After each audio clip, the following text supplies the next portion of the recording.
Hello, this is JJ Humphrey. We're back on Elephant in the Room today. My comrade, Bobby Cleveland, had something come up, had a last minute emergency, had to go take care of.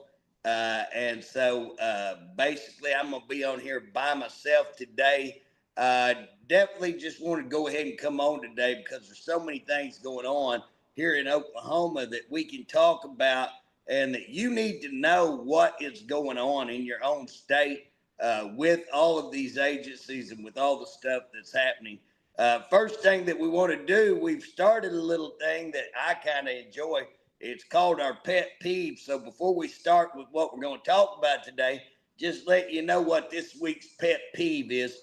My pet peeve for this week is the fact that you got GPS. That's an awesome thing. I don't know how we got around before we had GPS, but can it get a witness, man, when that thing don't work? So yesterday I was trying to get somewhere and this thing shot me out way off in the country. I mean, way the crud down there. Had to turn around and start trying to get it, and it kept trying to send me back to Oklahoma City. Would not program right. Y'all left me sitting out there. I finally got it to take me to a little town there, and finally got it rebooted, sent me back off, and then he shot me down. It took me an hour to find a place out there that I was trying to go to. I was an hour late because that thing had me all over the place. And so technology is great, guys. It's awesome. But, we got to remember with AI and all of the stuff that is coming up, we tend to get too dependent on a lot of this technology, and we still need to have those skills, how to find places, how to locate things, how to do things without this computer. What happens if electricity goes off? What happens if we lose these things? So we still need to maintain those skills to be able to find places, be able to get around in case this stuff doesn't work. It's great when it works, but what happens when it doesn't work? So that's my gripe today. That's my pet peeve today. We're going to jump right in on the thing that I really want to discuss today. And I don't know if any of you guys caught, but I put out a video yesterday about a situation going on here in our state. Now, I do want to tell you that I am receiving this information one sided. So I'm receiving it from the family of the reporting party that I'm about to share this story with you. So again, I haven't got DHS's side yet. We'll get DHS's side. But again, my dealings with DHS have not been real positive as of late. And again, what you find is this agency tries to cover up everything, tries to hide everything, does not work with the legislators. And again, really, really just a poor situation in most of our agencies right now. That's what we have with most of the agencies. And we have a government, so our state government will not step up and make these agencies be accountable. And so again, I lay blame with the governor. I lay blame with the attorney general. I lay blame with the House of Representatives, and I lay blame with the Senate leadership. And again, we keep voting these leaders in that are really, really weak, but leaders that will not do anything, that submit to the state chamber and all of these lobbyist groups that control them. And again, they submit to the agencies instead of the agencies being submissive to them, being the ones told by us what they're going to do. And so that's a huge problem. So what we've got is we've got a lady that her kid has cancer. So it's my understanding that her kid has leukemia. And she's getting a holistic treatment. So again, not your normal, not your standard chemotherapy, radiation, blood transfusions, these kind of things that you would see a lot with that type of cancer. And guys, I just want to say that I have a bone that I've been diagnosed with bone cancer 10 years ago. I'm in remission. So I know a little bit about all of this. And again, it can be a touchy subject. It can be a really, should you use this treatment? Can you go with unconventional treatments? And again, guys, I mean, that's a tough choice. That's a big, big choice. And that's the problem we're talking about today. So as we talk about that, keep that in mind. Should the mother be allowed to make a medical decision for her child? Should that, if she decides to go with holistic, but somebody else decides, I don't like holistic medicine, I don't think that that's the proper type of medicine. Now, again, we had to talk about who's making that decision. So here we have DHS workers that know what about medicine? Do they know anything about chemotherapy? Have they ever had chemotherapy? Do they know how chemotherapy works? Do they know what a blood transfusion does? Do they know about bone marrow and having to have all that replaced? And, do they know these things, or are they just listening and think they know?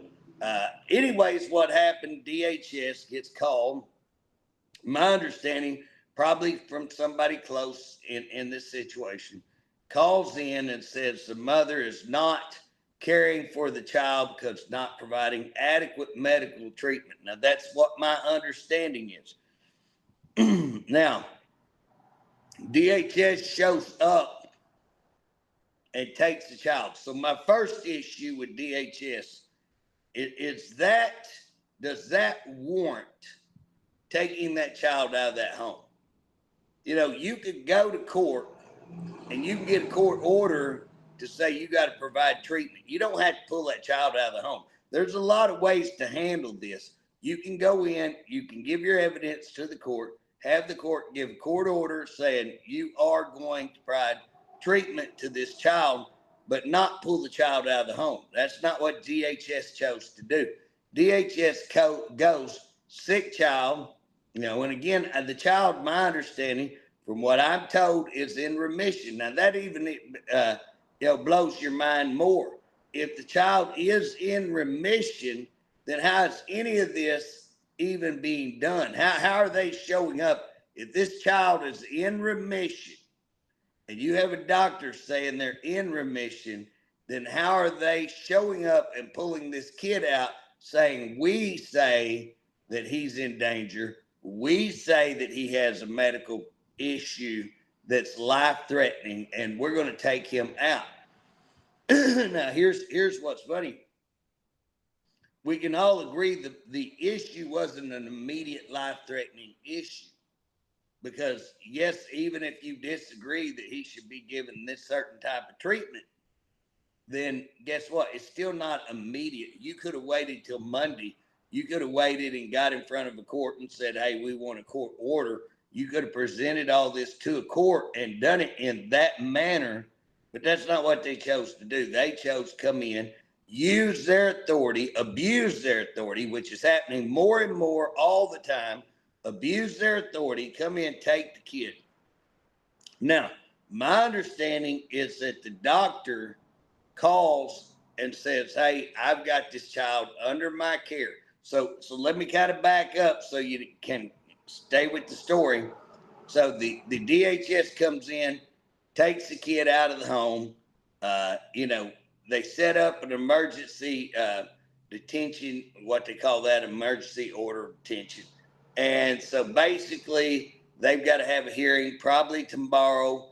I'm told they're going to have a hearing in Canadian County. If you want to show your support, that's all over the Facebook where they're putting it out, that come and show your support. I wished I could go. I already have a couple of appointments that I have to make, but if I didn't, I would drive to Canadian County to be in that courtroom, because that's how much this chaps me of how this was handled. And again, just another case where DHS totally messes things up. And I'm going to share with you on a case where DHS did good. So you know what? I'm not opposed to DHS.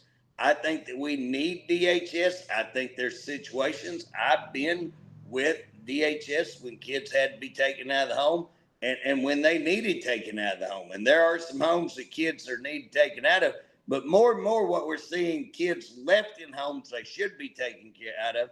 And then these type of situations where DHS should not be involved, DHS has no business being involved, and come in and take the kid out of the home. And I could name you case after case after case that is like this, where they're taking them out of the home. So basically, they do an order of detention. They set up a hearing that's going to be, roughly 3 days later, and basically, that right there is problematic to me. But had they set up a hearing and waited for the hearing, I still don't think they should have took the kid. I think they could have had the hearing without taking the kid out of the home. I think that's problematic. But I would have been okay up to this point. But they run the kid down to OU Medical. Now here's where we really, it's sketchy before, but here's where we get to be really, really sketchy. And this is problem. And guys, I need you to listen to this problem, because you tend to think we rationalize, well, that's one case, that's their case. Guys, this could just easily be your kid, be your grandkid. I've got a friend over in Tishomingo area. Hey, this just happened to him and his family. Unbelievable how it happened. And, again, not people you're thinking, hey, okay, they've got lots of problems. No, normal, average people that DHS should not even have anything to do with taking their kid. And they're taking their kid and threatening everybody and threatening to permanently take the kid. It's insane. So here we are. They take this kid down there to the medical, OU Medical. OU Medical, now, again, I think OU Medical has way overstepped their authority. So the holistic doctor, he contacts OU Medical, is my understanding, and says that the markers on this kid show that he's in remission. OU Medical disagrees and doesn't recognize. They say, well, that's not our form of treatment. We don't recognize that. Well, that's fine. They cannot recognize it. But is it an actual treatment? And should that parent have the right to treat their child in that manner? And if it appears to be working, then who are they to say that it's not working? So again, these are decisions that we have to make. Do you think the state should make your medical decisions, or should you be allowed to make your medical decisions? Do you think that the state should make your kids' medical decisions, or should you be allowed to make your kids' medical, decisions? And so here comes OU. OU determines that they're not going to listen to this doctor, and that they're going to have a blood transfusion. Okay. Now, the mother is totally opposed to this. So why in the world, we're here on this weekend, why can they not wait till Monday morning to put all this in front of the court and let the court make that decision? But no, they are higher than the court. They are higher than anybody else. So they don't answer to anybody. So guess what? We'll just do whatever we want. And OU, wow, OU's going to ignore the doctor, ignore the mother, and again, go without permission and do a blood transfusion. So the mother decides that, she's opposed to this. So she makes it known that she's opposed to it. And then they turn around and she says, hey, I do not want a COVID vaccine. If you have COVID vaccine in the blood of, the person that's providing blood for transfusion. Now, guys, this brings up a awesome question. This brings up something that I had never thought of. If you're going to the blood bank, so if you have a car accident and they have to give you a blood transfusion or a extra dose of blood. Now, if you're somebody like me who has been very adamant, I do not want the COVID vaccine. I don't want anything to do with that COVID vaccine. But then you get in a car wreck, you're going to die without it. Are you going to take that blood? And my question is, do they even know what, so like at the blood bank, are they marking down this is COVID tested, or this person has is this vaccinated blood or unvaccinated blood? Can you even get that choice? I don't know. I'm going to be checking into that. I think that's a big question that should be answered, that maybe we need to start having something that says to the doctors, we need to have something that says, hey, I'm an unvaccinated and I want to remain unvaccinated. Give me unvaccinated blood. And again, how are they going to know that if you're in a car wreck and you're unconscious? So these are some really big questions that I think that we need to talk about, that we need to have answered. But I think the mother makes a extremely valid point in saying she doesn't want vaccinated blood. And so again, to my knowledge, what I hear and what I believe is that OU completely ignored the mother's wishes again and did a blood transfusion, and who knows whether it was vaccinated or unvaccinated. Who knows if they even know whether they could tell that? Again, these are great questions. But how does a hospital basically ignore the mother, basically ignore all of the wishes and desires of that person who is the parent of this kid? How does DHS step in and say, we have the authority to take your kid based on what? On we think you're not providing treatment? When did they go to medical school? Did they go get a medical opinion? Was this kid checked? Did they contact the kid's doctor? I mean, how did they reach the conclusion that this kid wasn't receiving proper medical care? So anybody willy-nilly can call them and say, he's not getting proper medical care, and I don't like this doctor they're going to. I don't recognize that, and so y'all need to get down there. And now if you got a DHS worker who goes, oh, yeah, I agree. I totally agree. And so, boom, now they go off because they say so, because they have this awesome medical experience or knowledge. So they're better than the doctors. They're better than, the court system. And they can just run in there and say, we're going to take him and we're going to get him treated over the weekend. And again, where are you at on these treatments once you start? Can you just stop them? I mean, on this blood transfusion, what goes with that? Because guys, I can tell you, going through that, there's a lot of things that factor into that. You know what I mean? I had 40 radiations when I went through it. And guess what? There's some side effects. There's some things that come along with that. They wanted to vaccinate you because they don't want you getting pneumonia because you're so weak. You get in a weakened state when you have all this stuff done to you. So there's a lot of factors that you got to factor in. Normally with these kind of, treatments, like when they're going to do a transfusion. And again, I don't know whether they were talking about, with leukemia, I was thinking that they were doing a bone marrow, but again, it may just been a simple, just blood transfusion. I say simple, never simple when you start these kind of things. But again, hey, they weren't even letting the mother have that. They had to do supervised visitations with her. Now, how in the world did this mother, I mean, you may disagree on some treatment stuff, but does that mean I'm going to abuse my child? Does that mean I'm endangering my child? Does that mean I can't have a conversation? I can't be left in the room with my child? I can't come in and see my child? Who are they to say this stuff? You talk about criminal. I would like to see some of these people charged with child stealing, because that's what it is. That's what this is child stealing.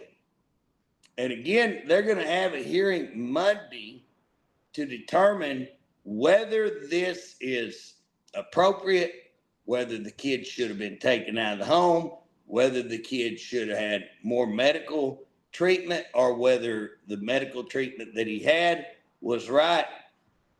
I hope this lady sues the hospital. I hope she sues DHS. I hope she sues the state. And I'll just tell y'all the truth. I know some great judges. I know some good judges. I know great people in the court system. I know great people with DHS.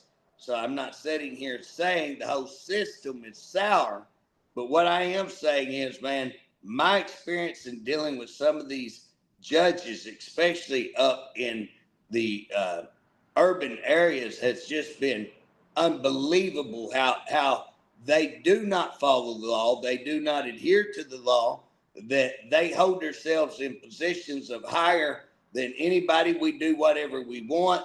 They just a cabal. DHS comes in, whatever DHS wants, that's what we're going to do. We listen to DHS. You're the parent. We're not listening to you. You have no standing. It's unbelievable. Guys, I know a situation going on right now where a guy has filed in the court correctly. I mean, he has filed all of the stuff. He is impressive. I've been around the law 35 years. I've been around courts. I've seen some of his entries into the court. Guess what? As good as any attorney I've ever seen. He makes very valid cases and just does a great job. Guess what? The court totally ignores him because their ideal is, how dare somebody without a law degree, they can come in here. And so what they do is they totally ignore you. They shut you down. They won't give you hearings. They won't, look at your motions. They won't act on your motions. Now go get an attorney, and guess what? Oh, okay, now we're going to act on that. Guys, under the law, you're supposed to be able to go pro se. A lot of people can't handle, paying an attorney, can't afford. They have made the court system only for the rich. Only the rich can defend themselves. Just like his mother. You think, is she going to go in there and defend herself, or is she going to have to go hire a lawyer? And again, hire a lawyer, $6,000, $7,000. How many of y'all got $6,000 or $7,000 laying around today, just to go plunk down on a lawyer? And again, that's going to get you so lawyer. Hey, you walk in, a lot of these lawyers, they want 25, 30,000, won't blink an eye at it. You know what I mean? And that's the caliber of lawyer you want to get. But can you go 30? I'm not going to say I couldn't do it, but boy, it hurt me to come up 25, 30,000. I got a friend, there ain't no telling how many hundreds of thousands that he's has spent in family court, and now they're trying to get a felony on him. Not trying to get a felony. They filed the biggest joke of a felony.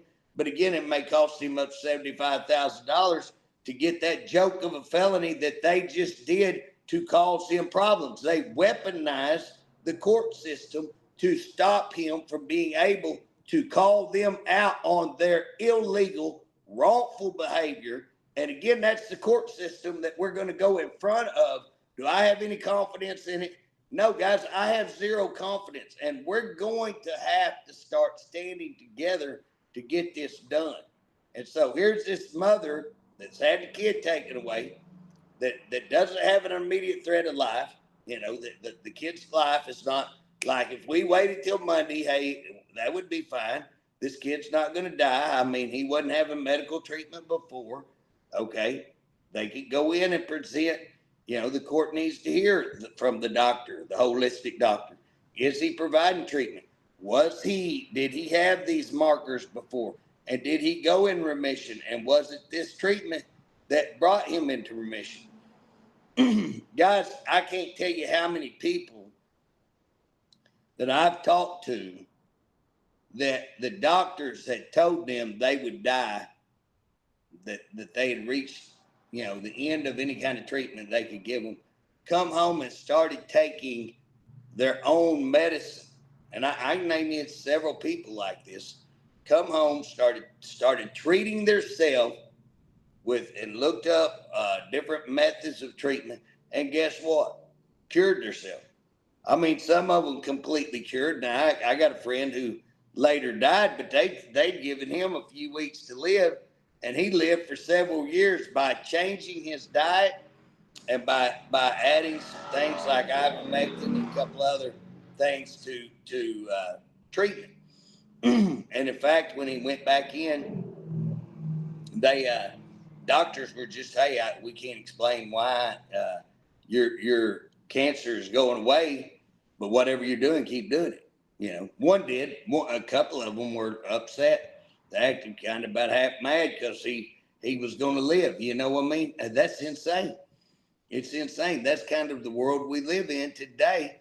It is insanity. But again, what's it going to cost this mother to try to defend, to represent her son and make sure that she keeps custody of her son? You know, and again, her son has some high needs, and to take this kid out of that home would show the stupidity. And let's, you know, here's the deal. I'm giving facts as I know them, and the facts as I know them, and I've received it from a couple of different places, and pretty straight. Now I've got it pretty straight from the people. In fact, I've been on text message with the mother, and so again, you know, I'm getting on one side, but on the one side, how I know the case. Guys, if you have a high need kid and they're very used to their environment, and I know this for a fact too, I have a son who's now 25, doing awesome, doing well, very proud of him. But you know, he had some autistic autism, and he you know, likes his environment. He's used to his environment, you know. And if you would have come in and pulled that kid out of his environment, he could have handled it better because he's high functioning. But some of these kids, really, if you pull them out of that environment, you've caused a major issue. And again, to pull them out of the environment, take them to a hospital and hook them up to do a blood transfusion without mom, boy, that's pretty insane. That's insane. That's damn near criminal, in my opinion, if not criminal. And again, I think these people need held accountable. I think DHS is going to have to start answering for all of these things that they're ignoring. You know, guys, this is what gets me. We present waterboarding where they're over an agency where kids were being waterboarded. You know what they did? They ignored it. They ignored it. We take them and we say, hey, kids are being molested. I've given a couple of different places where kids are being molested. You know what they do? They ignore it. Our AG ignores it. Our House of Representatives ignores it. Our Senate ignores it. Our governor ignores it. DHS ignores it. OJA ignores it. OCCY ignores it. They ignore all of these hideous, atrocious things. But guess what? We get a call that we've got a high needs individual in a house and he's not getting the treatment we think that he ought to get because we're so highly medical, you know, knowledge that we're going to go in there and we're going to take that kid out. We're going to immediately act on that. Guys, it's insane. If you want to start looking at them taking kids out of the home without probable cause, without due process, guys, you're entitled to a hearing. You're entitled to due process. And guess what? Go talk to the Woolies who've been cleared twice. You know, I mean, here's the deal. They charge them for murder and they kick it out because they ain't got the evidence. They recharge them for murder. They kick it out because they ain't got the evidence. Well, if they ain't got the evidence, then you're not guilty till you're found guilty. You're innocent till you're found guilty. Then how is it that they can take their grandchild, which they had custody of, how is it they can take that grandchild without a hearing, without due process, and never give him back? And here we are at 7 years, and you get all the reports of this kid in an abusive situation right now. So they take him out of the home. Again, you know, I understand that there were accusations. I understand them taking them out of the home, having a hearing and saying, okay, we're going to leave them out of the home if they'd had all that. But the problem is they don't ever have the proper hearings. And again, the people were found not guilty. The people were found, or let me say this, they didn't go to court and get found not guilty. What they did was they dropped the charges due to a lack of evidence, which means they're not guilty. Now, the DA, bless his little heart up there, can say what he thinks. He can say, I think they're guilty. That's fine. He can think that all day long, but he can't treat them that way. He can't treat them that way because they haven't been found guilty. So you can't withhold somebody's kid because the these DAs are gotten way above their raising, okay? They think they control everything. And I will tell you this, they control a lot at the Capitol. They control a lot in these courthouses. They're controlling a lot over this whole state. And when we start looking at all of the efforts that we've made to try to hold DHS accountable, one of the biggest reasons that they're not will have a whole lot to do with the courts and the DAs. And these courts and DAs are protecting. You got a cabal going on in a lot of these counties. Unbelievable what you have going on in a lot of these counties where these cases like I'm talking about right now. Let me give you a case in Payne County. We've got a grand jury, and I want to talk to you what's going on in that grand jury. We had this grand jury going on, so we went up there and we filed in Payne County to do a grand jury. And let me just kind of back up and set the stage for this grand jury. So a group of us got together, the case that I'm talking about, that the parents were charged with murder, and it got kicked out. They were charged with murdering their grandkid. There was no evidence to support that. So that was over in Wagner County. And then we had a couple of cases out of Tulsa County that were just as horrific. We have a person that the DA, so DHS tells this person, your spouse is abusing the kids, and if you don't get those kids out of the home, then we're going to find you in neglect. She gets the kids out of the home, goes to a shelter. The DA files kidnapping on her, even though there's no custody agreement. How do you kidnap your own kids? There's no custody agreement. How do you kidnap your own kids? This has been filed on for years, and they won't dismiss it. They don't have a case. They know they don't have a case, but they won't dismiss that case. This lady has to have supervised visits, and she worked for DHS. DHS recently fired her because she's too outspoken for them. I don't know how they fire her. I hope she's got a good lawyer. Knowing her, I think she probably will. But again, here's DHS, grotesquely wrong in all of these cases. Again, here's the court system, grotesquely wrong in all of these cases. And so what we did, we got all these cases together, put them together. We worked with a group called Appleseed to get reports on the Tulsa Detention Center where the feds came in and raided, and to get information on this Greer mental institution where it's reported that they waterboarded kids, and pictures of kids, black eyes, beaten, stomped. You know, no question needs to be investigated. Now, here's the deal. DHS, OJA, all of these, OCCY, guess what they do? They do absolutely nothing. In all of these cases, they're more than aware of all the abuse, and they do nothing. So we get all this information to the AG, to the governor, to the speaker, to the pro tem of the Senate, to these state agencies. And we knew, I mean, we talked about it beforehand.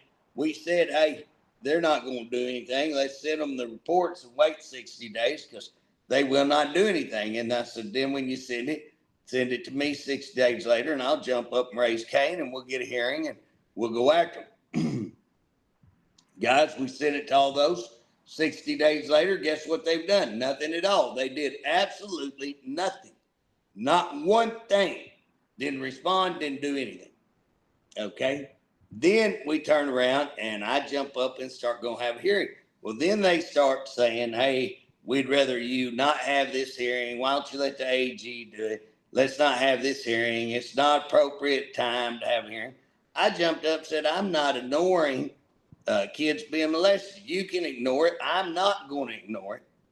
And I'm going to have a hearing. Now, if y'all don't want to have it here, I'll just go across the street, have my own hearing. We'll just do it across the street and expose what's going on. Well, they finally come back and said, go ahead and have the hearing. So we have the hearing. We do a 2-hour hearing. It's all on video. You can look at it. Just go pull it up there. Last year in the Criminal Justice and Corrections Committee, you go watch that, and everything in there is documented, well proven. Again, no question would warrant an investigation. I call for an investigation. If you have your majority of the committee with you, you legally can order the OSBI to do an investigation. they not only did not assist us, but they stopped that investigation. Okay, they stopped it. So we go to Oklahoma City because we say all of this occurred under DHS in the city. So we file in DHS, Oklahoma City. Now, when we get this petition put together, we put all the evidence with it. Now, there's an act called the Kelsey Briggs Act. And this kid, Kelsey Briggs, was beaten, abused. The DHS knew it, didn't do anything. The courts didn't do anything. The kid ends up being killed, stuffed in a freezer. She's found later because it's such a horrific case, kind of national attention. But we passed laws in Oklahoma, and those are called the Kelsey Briggs Act. One of the things under the Kelsey Briggs Act, you can't sit around all day waiting to determine if a kid's being abused. If you got a report of abuse, you have to act immediately to find out, is this abuse true? Is it right? And what are you going to do? Take proper action. So we attach all of this, and guess what? What we're going to do is go in and tell the court, under the Kelsey Briggs Act, we really don't have to request a hearing. You are required to have a hearing. Now, that judge won't accept the information. So a judge can't just willy-nilly say, well, I don't want those attachments on this. It's all one part of the petition. But he's saying, nope, I'm not going to accept this. So I send it over on certified email with those as attachment. He accepted it, meaning they got it. Did nothing at all. Have never, to this day, we've never had a hearing. You've got to have a hearing on that petition to dismiss the petition. We've never had a proper hearing in that case. Never, okay? So we turn around and go over to the Supreme Court, and I file what you call an amicus brief, a friend of the court's brief, saying, hey, judges, that judge over there is not taking care of business the way he ought to, and he's ignoring these kids. Well, guess what the appellate court or the Supreme Court did? That's right, nothing at all. So we go up to Payne County, where one of these cases originated out of, and we file a grand jury petition. Now, guys, we filed grand jury petitions at where Greer Mental Health Institution is, and that's in Garfield County at Enid. And so one of the things that happened up there while they're collecting signatures, guess what? Somebody comes in and grabs the signature sheet, goes out there and burns like 90 signatures. It's all seen. There's all witnesses. I mean, this should be an easy case. It's against the law. Guess what? To my knowledge, nothing done in that. So again, we have these kind of acts going on where we can't get a grand jury, where people are scared to sign on these grand juries. At Tulsa, where we had the girl that got charged kidnapped, the DA who was subject on this grand jury comes over where they're signing, getting signatures on a petition, screaming and hollering at people, threatening people. It's all on film. Don't have to take my word. It's right there in the Tulsa Library, right across from the courthouse. And guys, it's illegal. It's obstruction. It's intimidation of witness all day long. These are district attorneys. They know this. And yet he's coming out publicly against it. You know what? He's the subject of it. He's the district attorney. He should not be allowed to use his position to threaten, intimidate, trying to obstruct a grand jury. It's against the law to obstruct a grand jury. He's using his district attorney position to obstruct. There's no question, no if, and he's witness tampering. He's obstructing. If you go over to Wagner County, where the case was that I told you, guess what? He goes in. So he's subject of this grand jury, but he goes in to argue the numbers. I think totally wrong. They're arguing about a statewide versus a countywide. We did some stuff on the state. Statewide, it takes, I think, 16%. Countywide, in my opinion, should be 8%, I think. And again, we have to look at it. The court can make up their mind. But again, he's in there arguing that it should be 16 and it ought to be thrown out. Well, guess what? He's subject to it. How does a district attorney who's named on that, get this, this would be like if you named him, if you went in and charged him with murder then he's going to represent the state on his own murder case? How does that work? I mean, is that not insane? But yet a judge lets him do it and he does it. And only after some people finally began to make issue, me being one of those people, did he go, oh, I should recuse. Yeah, after the fact, after he's already got it kicked out, well, I guess I ought to recuse.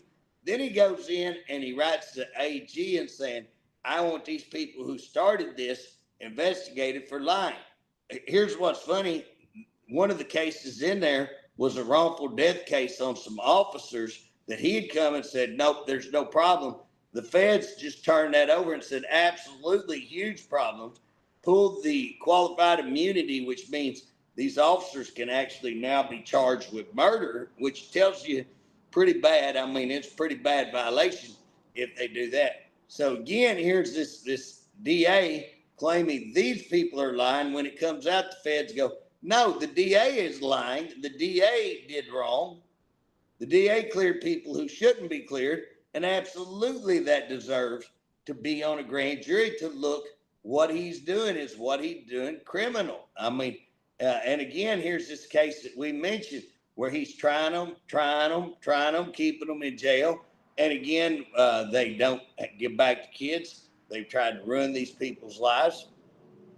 And he ain't got enough.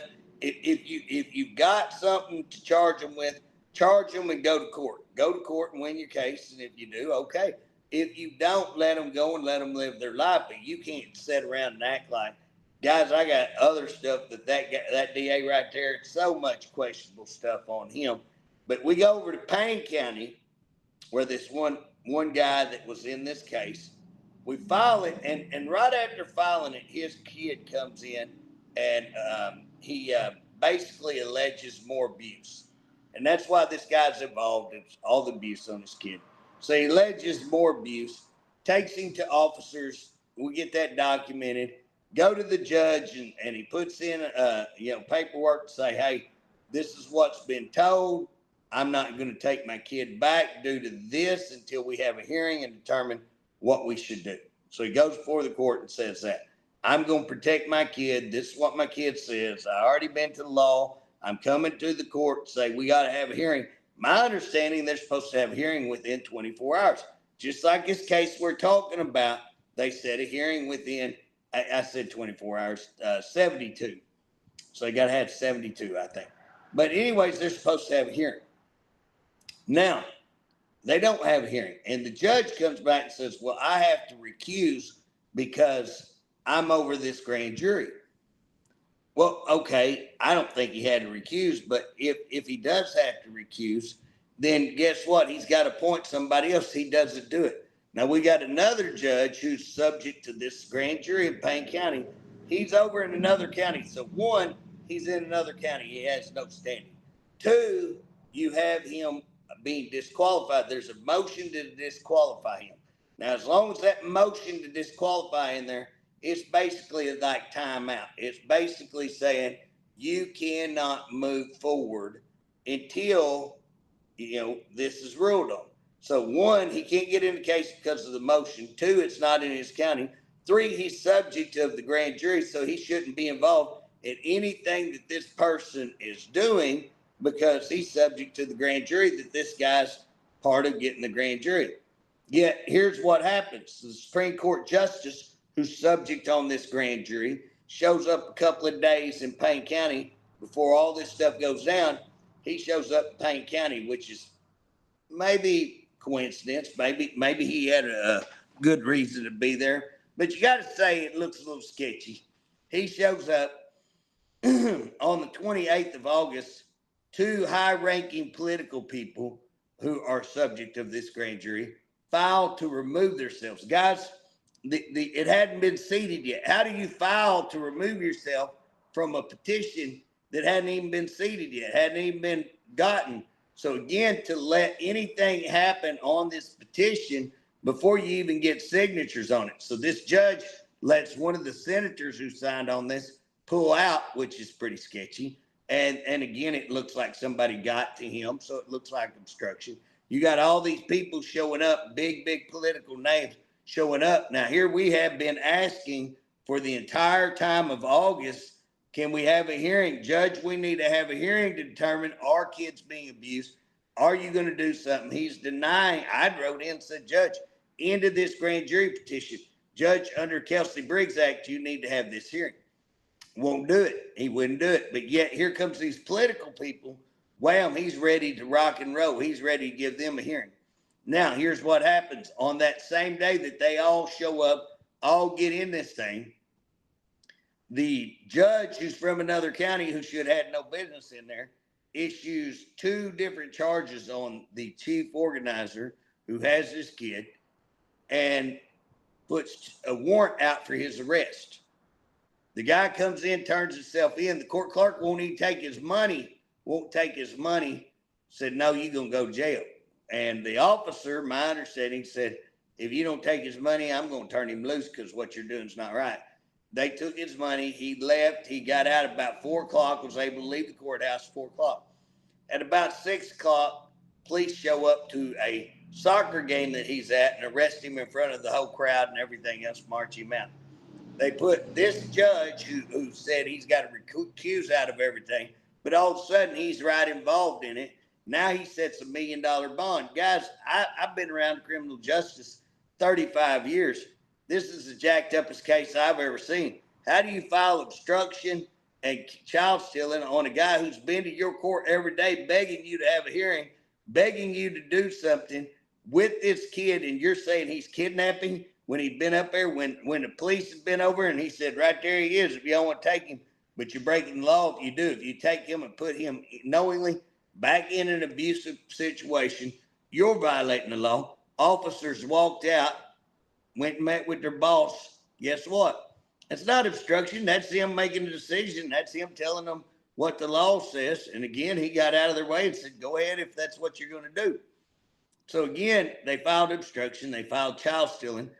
Most bogus. Now, here's what's funny. The DA files all this. She's subject to the grand jury. What's she doing in the case? How is she able to file charges against the chief guy, the organizer of the grand jury? Tell me this don't look sketchy. Then the judge signs off on it, who wouldn't be involved in anything, but now it's going to be involved that everybody showed up. Guess what? All the political hoo-hoos showed up. Now he's going to get this warrant. You want to talk about sketchy stuff. You want to talk about blatant obstruction, blatant involvement in trying to quash a grand jury. Here it is. I mean, it's broad open on Main Street. You can't get no more than what you're looking at right here. Blatant. And so again, the judge calls in all of these signature sheets early. We're supposed to have a full 45 days. He calls it in early. The Democrats don't get our signatures to us in time because he's called it in early. Well, guess what? If we'd have got those Democrat signatures, we'd have more than enough. Even with them having the wrong number, I think, the 16%, we would have still had enough. But we didn't get that. And so he comes back and says, we've certified the numbers and we're going to kick this out. And guys, I'm missing a whole lot of stuff here where we've had hearings and we've had, hey, they can't step in and they can't quash this whole 9 yards. So here we are. We get into court where we have these big wigs wanting to quash this. They have no standing. They shouldn't even be in this thing yet. We haven't seated it. We got to get the signatures first before you can even start having this. Second, why should they be out of it? If anybody else is named, they're going to stay in it. If they hadn't done nothing wrong, then there's nothing to be had. Why should they be able to walk in and have a judge take their names off? That's sketchy. Talk about sketchy all day long. Sketchy stuff. This is what's going on in Payne County. I mean, daggum criminal stuff, because again, obstruction is criminal. Witness tampering is criminal, okay? All of these things. Intimidation of a grand jury person, criminal. It's intimidation of a witness, and so again, all of this stuff, criminal, and what the judge is doing, and these judges and DAs, is criminal. It's abuse of their office. And so we get in there and the judges say, well, we've certified these numbers. I get up and say, Judge, you ain't certified the numbers because you had to have the board meet. It has to be board certified, and the board never met. So how you going to certify that the board never met? Not my problem. Well, Judge, I disagree. I think it is your problem. And if you know, and I'm sitting here telling you they never met, I think you have an obligation to go in and see, did this group meet? Did this board meet? And if they didn't meet, how did they certify this deal? Because they had to meet certified. Plus, he's having communications with the board secretary, and I don't think that's proper. So, again, he says, not my problem. I'd say, well, Judge, I've been around court long enough to know that you don't argue with the judge. You can't win that one. So I just wanted on record, Judge, very respectfully, that I disagree with you and think you're absolutely wrong. Can you get that on record? We have that on record. Now we're going to go back to the Supreme Court and see, can we get justice? Now, you know what I expect? Probably not. But if so, we still are able to go back and start a new grand jury petition, and we can include all of these people. And I'm going to tell you, we need many of our government officials need to be on this and answer why they totally ignore kids being waterboarded, totally ignore kids being molested, totally ignore kids being taken out of their homes wrongfully, kids being put in abusive situations. Guess what? We deserve to have a hearing. The people of Oklahoma deserve, the people of Payne County deserve to have a hearing. And that's what our government set up. This is how you have proper recourse. This is when the cabal of the criminal justice system has turned corrupt, when you have corrupt judges, you have corrupt DAs. This is a remedy for that corruption, to go in and seek that out.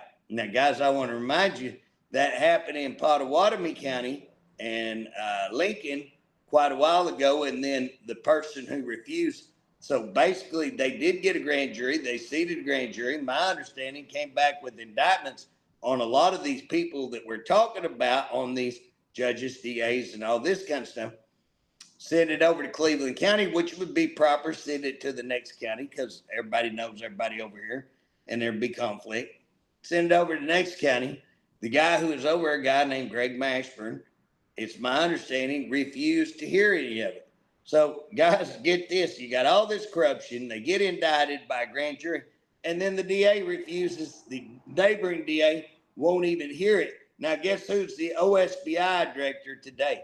That same DA. Now, you think you're going to get anything done on DHS or any of this stuff that he's already shown where he stands on this? Guess what, guys? The AG has been nothing on this. And if you look at his first assistant, he killed a grand jury into this. It was already ordered. It already had a number on it. Guess what? He killed it. We're going to bring him in. In my opinion, we got enough to bring the AG himself in on it. I don't know if we'll do that. But again, all of these people need tried. I want to give you the last thing while this is going on. A kid comes in, gets dropped off at grandma's. Grandma sees something wrong. She takes the doctor. Doctor confirms. Doctor goes to a different county, I believe, because he didn't want to be in Payne County. They confirm it. Sexual assault on the kids, my understanding. DHS steps in, does right. DHS did right this time. The doctors did right this time. But guess what? The DA in Payne County issues a writ saying, Grandma, you better produce that kid. Grandma's like, the state has the kid. You'll have to get it from, get her from state. Guess what? They issue a writ to arrest Grandma, not a warrant, a writ of arrest. I hadn't seen very many of that. That's sketchy. But anyways, they arrest Grandma and put her in jail for protecting the kid. Guys, this is what's going on across the state. I couldn't even get to a whole bunch of the things that I want to tell you are criminal going on in the state. And this is what our judges, our DAs, our DHS, these people are out of stinking control. It is time that we stand up. We demand these grand juries. Start calling your AG. Start calling your governor. Start calling DHS. Start calling your representatives and senators and say, we're sick of y'all sorry way that you do business, and get in there and fix this problem and make it right. Guys, I could go on a little longer, but I know I'm getting pretty close to time. So I'm going to shut her off right there. I want to encourage you. Please get out there, fight for Oklahoma, fight for your rights as parents and as citizens to say we do not need this kind of communism, this kind of socialist government that can just walk in and take your kids without any proper procedural or probable cause or anything else. We ought to be in charge of our own medical decisions. I ought to get to decide whether I have vaccine, not vaccine, whether my kid is vaccinated, not vaccinated. If I'm using a treatment that my kid's in remission, then that's good enough, and it ain't none of the state's damn business, and they need to keep the hell out of our business. So with that, I'll just let y'all go. Y'all have a great day.